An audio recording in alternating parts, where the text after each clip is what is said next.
Pigs, lobsters, rats. We don't eat these things. Why not? Because even if we're not trained to actually think of these things as repulsive, they're not good for our health. And Genesis chapter 1, verse 29 brings out the fact that we are supposed to be on a plant-based diet. That was the original diet of our Creator. Genesis chapter 9 brings out that we shouldn't be having blood. But the people of God have often been kind of stubborn, and they were affected by the perverted practices of the nations. Now, in Leviticus 11, there's a difference given between the clean and the unclean. And in the New Testament church, this was reiterated as a general conference decision that they should not have blood. Now, why is it so important, even in this day? Because we see churches everywhere. They have pork, ham at Easter, all kinds of things like this. How will they ever change? Only by education and by some news that might be a little bit surprising to many of them. It's that our bodies and our brains are affected by what we eat, and our spirituality and our walk with God is affected by this. What does this have to do with music? Why have we made this parallel? Well, just like what goes into our bellies affects our spiritual life, likewise what goes into our ears and our brains affects our spirituality and our walk with God. We need to have the mind of Christ, and we need to prepare to receive the seal of God in our foreheads. That's the frontal lobe of the brain. So the music department and also the youth department has a burden for this, because sometimes young people are wanting to know answers about this. We have a sacred duty, and it's found in Ezekiel chapter 44, verse 23, where it says, "They shall teach my people the difference between the holy and the profane, and cause them to discern between the unclean and the clean." Our job as a music department is not just to make nice music events. This is all very important, and it's very enjoyable.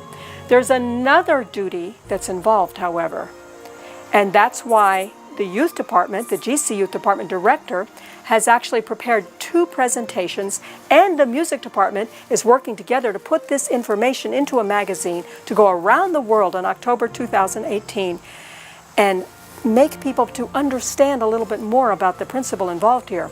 We have a solemn responsibility and some rather surprising news. Scientific studies link the repetitive backbeat or the offbeat of the charismatic music, or the gospel music is the same kind of thing, the modern contemporary Christian music as they call it.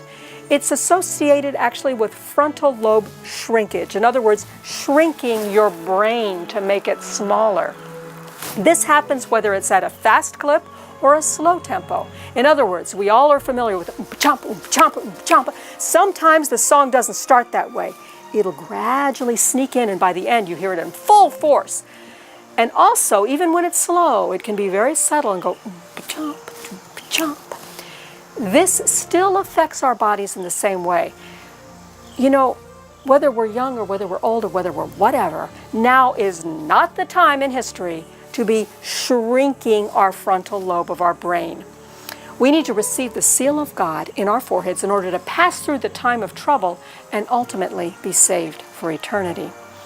If we're seriously, actively preparing for the seal of God in our foreheads, then we're not going to be the kind of people that slide along to end up with the mark of the beast by being casual about these matters. We need to be making our calling and election sure. This involves the everyday choices that we're making in life, including the music we put into our ears and brains. So let's not be foolish.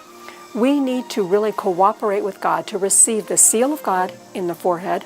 We need to receive the seal of the Holy Spirit, the kind of Holy Spirit that's described in John 16:8, that convicts the world of sin, of righteousness, and of judgment, and makes us delight to do the will of God, whereby His law will be in our heart, and that we will love to keep His commandments. This is the real Holy Spirit. We cannot settle for a cheap, sentimentally driven counterfeit, because eternity depends upon it.